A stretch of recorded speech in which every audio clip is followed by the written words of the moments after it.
When I was your age, I'd have never thought of being president. No, really, thank you. Please have a seat. With your permission, I'm going to take my coat off.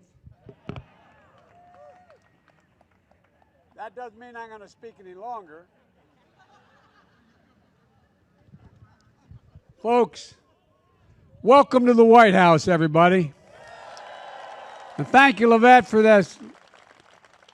This law is for you and for the millions of people like you, good, decent, hard-working Americans. And how about James Taylor, a voice that heals our soul and unites a nation and a good friend? I don't know where James is probably smart enough to be under the shade of the tree over there, or I've taken off. But James, thank you, thank you, thank you. And we're joined by many champions for the American people. The first one of my best champions, is the First Lady, Jill Biden. I thought she was teaching, but she's here. Vice President Harris, who's not only a great vice president, but become a great friend. And the second gentleman, as well as Speaker Pelosi, and Leader Schumer, and Joe Manchin. Joe, thanks for sticking with what you said you'd do. Appreciate it. And the committee chairs who worked for almost 2 years to make this law real. And all the House and Senate Democrats who stood together and never, ever, ever gave up. This couldn't have happened without every single one of you, and that's in the literal sense in the Senate. Every single one was required because the other team didn't want to play. And all our distinguished guests, CEOs, advocates, activists, thank you for joining us. And what a great day. Exactly 4 weeks ago today, I signed the Inflation Reduction Act into law. A single most important legislation passed in the Congress to combat inflation, and one of the most significant laws in our nation's history, in my view. I said it then, and I'll keep saying it. With this law, the American people won, and special interests lost. Say it again.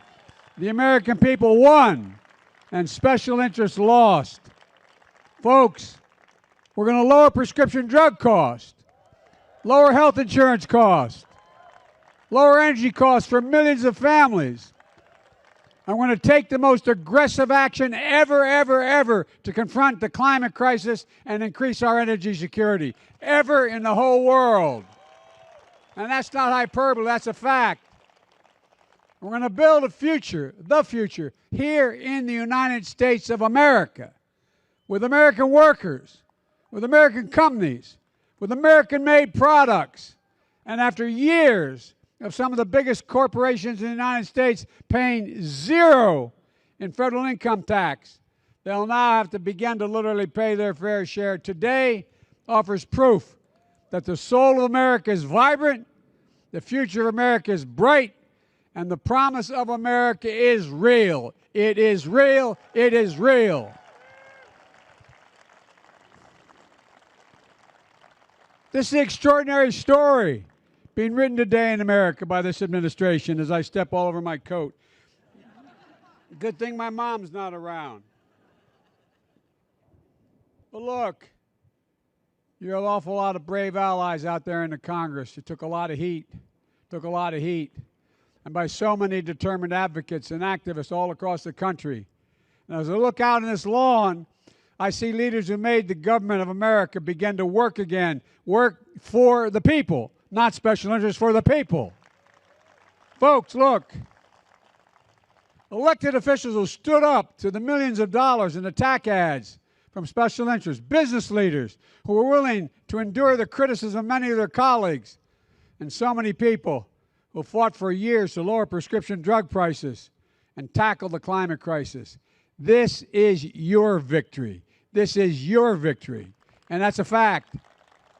And you deserve a huge round of applause.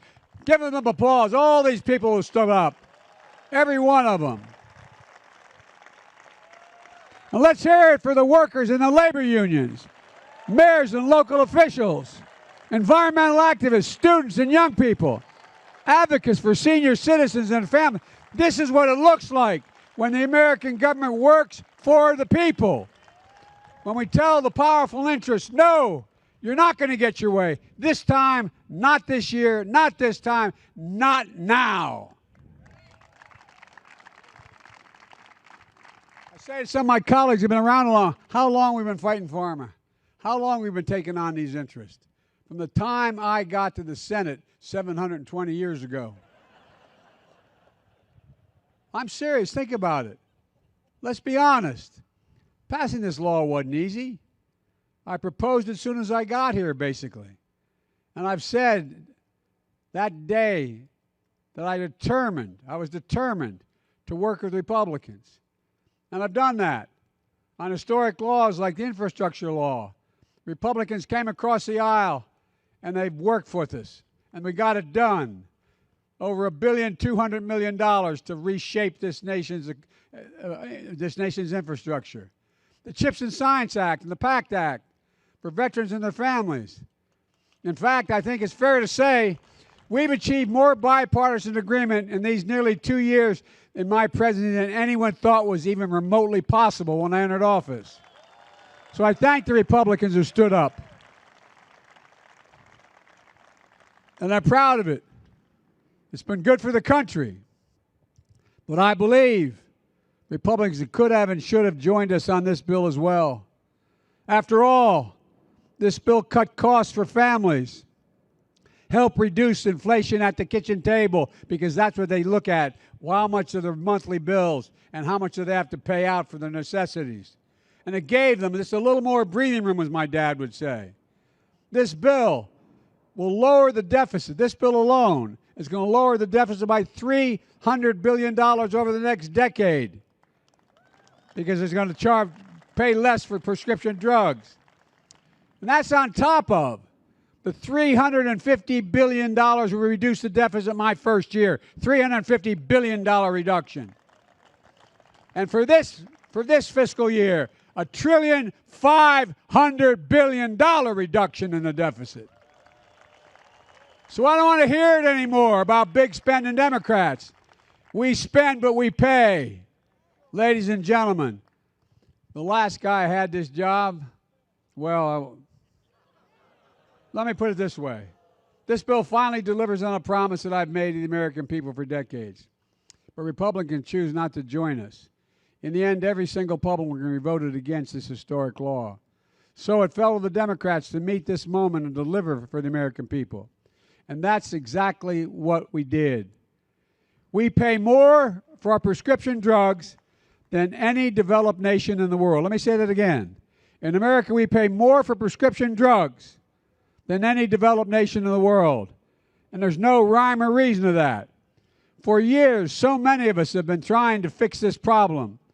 But for years, Big Pharma blocked Medicare from negotiating lower drug prices. But not this year. Not this year. This year, the American people won, and Big Pharma lost. Now, Medicare will have the power to do what so many Democrats and Republicans in the past talked about doing: lower prescription drug prices.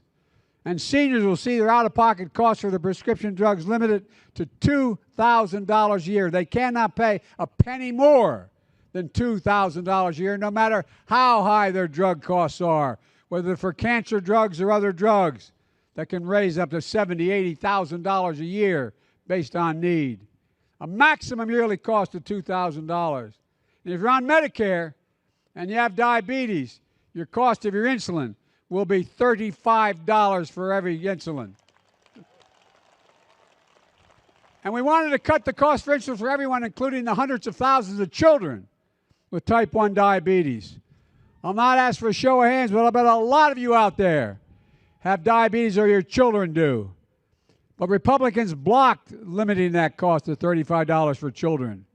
It only cost $10 for this prescription to be made and packaged. $10. And drug companies charge families about 30 times more than that for every vial of insulin. Look, I'm deadly earnest about this. Imagine being a mom or a dad. Looking at your child, you know, that needs an insulin to live, and not having the money to pay for it. Not a joke. Think about it. Think about what you'd think about at the time. Think about how you'd feel if you didn't have the insurance and didn't have the money. It's wrong. It's not who we are, and we're going to fix that too.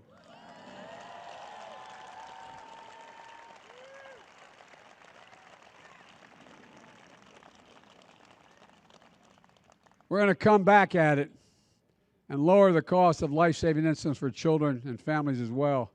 Last year, a family of four saved $2,400 through the American Rescue Plan, which I've signed into law. And this new law also locks in place the one we passed a month ago, the one we're here for today. It's going to lower health care premium costs for families and get their coverage under the Affordable Care Act by about $800 a year. Folks, for decades, climate deniers have blocked any meaningful progress and delaying and just pretended there wasn't a climate crisis. I remember back in 1989, I introduced the legislation about climate. No one wanted to hear it. I mean, no, not many wanted to hear it. But guess what? This year, nobody can deny there's a crisis. I have flown in a helicopter with governors of 5 states over this last year over the fires and the burning tundra, the burning forest. And guess what? More land, Gov, has been destroyed in the United States of America than the entire your state of New Jersey from top to bottom. That's how much land has been wiped out. And we have drought. The Colorado River is becoming a stream. So much is happening that nobody can doubt. Nobody can any longer doubt that the climate crisis is real, and we're beginning to respond to it. But folks, nobody ever in history, nobody this year, the American people won, the climate deniers lost, and the Inflation Reduction Act takes the most aggressive action to combat climate, as the speaker said, ever. Over $360 billion. Folks, it offers working families thousands of dollars in energy savings with tax credits and rebates to buy new and efficient appliances. Weatherize their homes, saving hundreds of dollars a year because they're not going to have the heat seeking out through the windows or doors or the air conditioning. It provides tax credits for purchasing heat pumps, rooftop solar, electric stoves and ovens, and so much more. It gives a tax credit up to $7,500 to buy a new electric vehicle or a fuel cell vehicle made in America. And for the first time, you can get a tax credit if you buy a used electric vehicle. American automobile companies and American laborers are committing billions of dollars and a great deal of hard work and ingenuity to make electric vehicles and batteries. Because of the infrastructure law, we're going to have 500,000 electric charging stations on our highways across America installed by the IBEW. And they're all going to be made in America. This law will create good-paying union jobs, increase energy security. By the way, I keep talking about union jobs. I'm not anti-business. I'm a capitalist. But here's the deal. The reason I push everyone to use union labor is because they're the most skilled labor in the world. The end of the day, let's hear this out for real. The end of the day, you pay a little more to get the best, but it lasts a lot longer, it's a lot more certain, and it does things that nobody else can do. And by the way, when I hear people say, Biden, you're talking about union, and what about all these people go to college? Guess what? Try being a IBEW member that introduced me. 5 years of apprenticeship. 5 years, like going back to college plus a year. 5 years. You're getting paid, but you're not getting paid a regular salary. It takes 5 years to qualify. So folks, let's give them credit for what they deserve. They're not only good at what they do, they work like hell to get to be able to do what they do. Look, and this legislation is going to help us triple wind power, unleash American manufacturing to own the global market on electric vehicles. We're going to fight the environmental justice and create clean energy jobs and apprenticeships in frontline, fence-line communities that have been smothered by the legacy pollution. Tommy, Senator Carper, I was going around today meeting the people a lot of people out here inside. And one woman said, I'm from Delaware. Remember Route 9? Tommy don't know what Route 9's about. It's one of those fence-line communities where all of the pollution, all those factories. You know, I grew up in a little town called Claymont, Delaware when I was a kid. And it's right on the Pennsylvania state line. We're the largest refineries in the world. More refineries and in that area than anywhere, including Houston at the time. Mom would drive me to school going to third grade at Holy Rosary. She'd turn on, when there was a frost on the window, literally, you'd turn on the windshield wiper and there'd be an oil slick in the window. That's why we had the highest cancer rates of any state in the nation for a long time. Folks, they're the people under my leadership who are going to get help first. They're going to be the people helped first.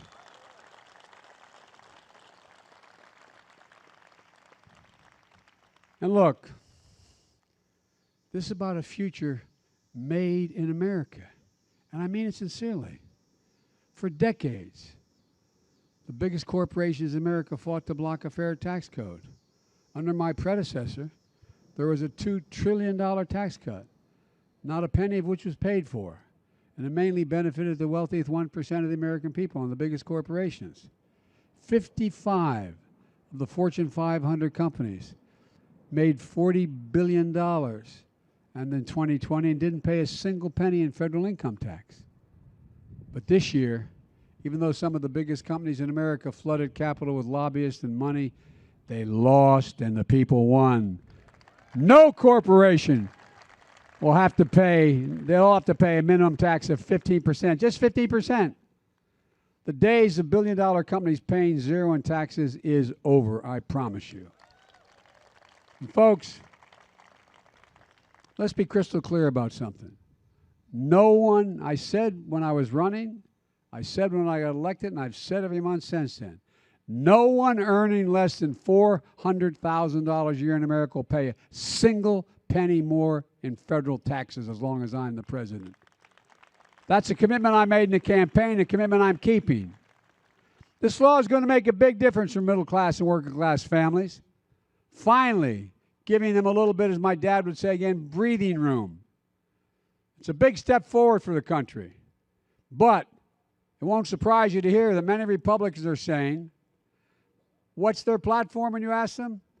You hear the Republican leader saying, undo everything we've done. The Republican leader in the House has already said the number one economic priority if they win back the House is to repeal the Inflation Reduction Act.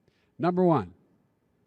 The guy in charge of electing Republicans in the Senate, Rick Scott of Florida, proposed a plan. I wish I had enough copies to hand, but go online and look at it.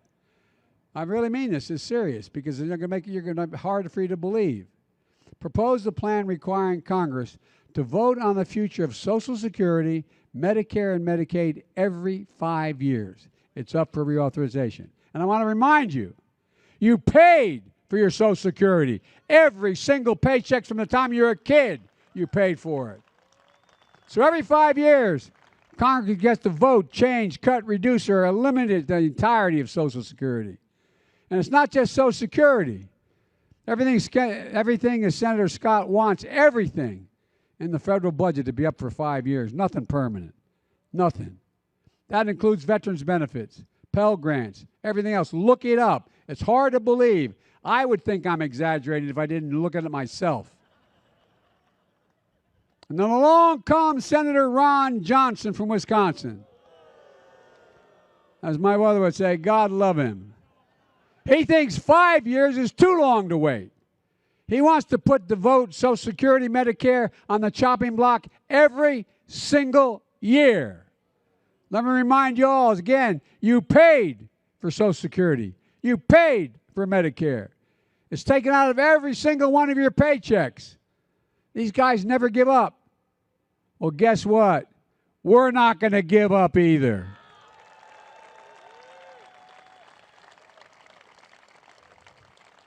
We're often told there's nothing you can get done in Washington. Too often, we confuse noise with substance. Too often, we confuse setbacks with defeat. Too often, we hand the biggest microphones to the critics and cynics who delight and declaring failure, while those committed to making real progress do the hard work of governing. Making progress in every country as big and complicated as ours is difficult. It is not easy, and it never has been. But I know with conviction, commitment, and patience, progress does come, and it's coming now. And when it does come, people's lives are better off. All people. The future becomes brighter. The nation is transformed. Look what we already accomplished together. The historic American Rescue Plan has taken us from economic crisis to economic resurgence. Jobs are up. People are back to work. Since we came to office, we've created nearly 10 million jobs, a record for any presidency up to this point. 3.7% unemployment, nearly a 50-year low in this country. More small business created than any time before in our history. And American manufacturing is coming back. 6,680 manufacturing. Where is it written that says America can't lead in manufacturing? Where is that written? And guess what? For all the criticism I got and the help you gave me for gas prices, they're down more than $1.30 a gallon since the start of the summer. We're making progress. We're getting other prices down as well. But we have more to do, but we're getting there. We passed the once-in-a-generation infrastructure law that's going to modernize America's roads, bridges, ports, airports, deliver clean water, high-speed internet to every community, eliminate every lead pipe over the next 10 years, go in every home, in every school. Look, I signed the first meaningful gun safety law in nearly 30 years. You did it. I signed it. But guess what? I'm not stopping here. We are going to ban assault weapons. There is no godly reason for them. We just passed one of the most significant veterans health care pacts in a decade, the PACT Act, providing veterans and their families who lived exposed in the area in Afghanistan, Iraq, and other places, exposed to burn pits, 8, 10 feet deep, size of football field, with everything from jet fuel to other pollutants to sometimes human bodies in that pile, breathing it day in and day out. And so many coming home with cancer, so many not coming home. Well, we made a sacred commitment. I made one, and you all did too, that whoever we send into harm's way, we give them all they need to do the job when they're there, and we take care of them and their families when they come home, and we're going to do that. We're going to do that. We just passed the groundbreaking CHIPS and Science Act. It's going to ensure that the technologies of the future are made in America. At least 10,000 jobs. These are good-paying jobs, by the way. Decent jobs. And what we're talking about here, you know, it used to be, I know my colleagues are tired of hearing me saying it, but we used to invest almost 2% of our entire GDP 30 years ago or longer in research and development in America. That's why we led the world. Now we're doing about 0.7%. We used to be number 1, now we're number 9. China used to be number 8, now they're number 2. And the rest of the world is coming up. And now, the Inflation Reduction Act. All this progress was declared a failure before it was a success when we introduced it. We didn't give up, though. We kept at it. We had a vision, a plan, and we stuck to it. And the result is we're getting the job done for the American people, and we're just getting started. Together, we'll champion investments that lift all American working families, provide for the future for our kids. I know it's been a hard few years in this country. The challenges we face are among the most difficult in history. But I have to tell you, as I stand here today, and a lot of you know me well, I am more optimistic than I've ever been in my